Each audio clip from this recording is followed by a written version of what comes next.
Finally আজ যাব বাড়ি আমরা। মা একটু হাই করো তোমার ফোলা হাতগুলো দিয়ে। ওরে হাই করা দেখো, হাসিও দেখো। বাড়িতে ফিরবে তো, সেই আনন্দে রয়েছে।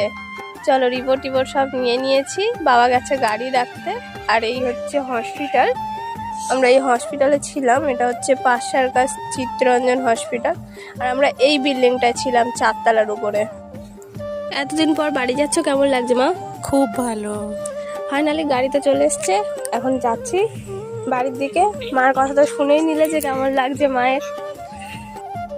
আর এটা দেখো পৃথিবীর মতো কত সুন্দর দেখতে, গাড়ির মধ্যে দিয়ে দেখতে পেলাম, তাই মনে হলো তোমাদেরকেও একটু দেখায়। কত সুন্দর গোল গোল করে ঘুরছেও। এটা হচ্ছে সায়েন্স সিটির আগে যেতে, এটা পরে আমি প্রায় সময় দেখি, বাট এটা কোন জায়গা আমি সেটা সঠিক জানি না। দেখো গাড়ির পাশ দিয়ে আমি দেখিয়ে যাচ্ছি যে এটা কত সুন্দর লাগছে দেখতে। আর তোমরা যারা যারা কমেন্ট করে বলছিলে যে তোমার মা কেমন আছে, মা এখন সত্যি অনেকটাই ভালো আছে, যার জন্য হসপিটালতে ছুটি দিয়ে দিয়েছে। আর এই বিল্ডিংটা কারা কারা দেখেছো কলকাতাতে এসে, তারা একটু কমেন্ট করো, ঠিক আছে? তা দেখতেও দারুণ লাগে কিন্তু। প্রায় আমরা বাড়ির কাছাকাছি তো চলে এসেছি।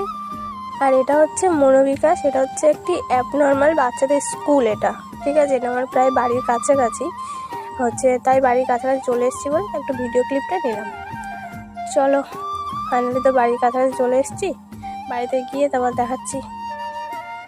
চলো বাড়িতে তো চলে এলাম, টাটা, এই পর্যন্তই আছে।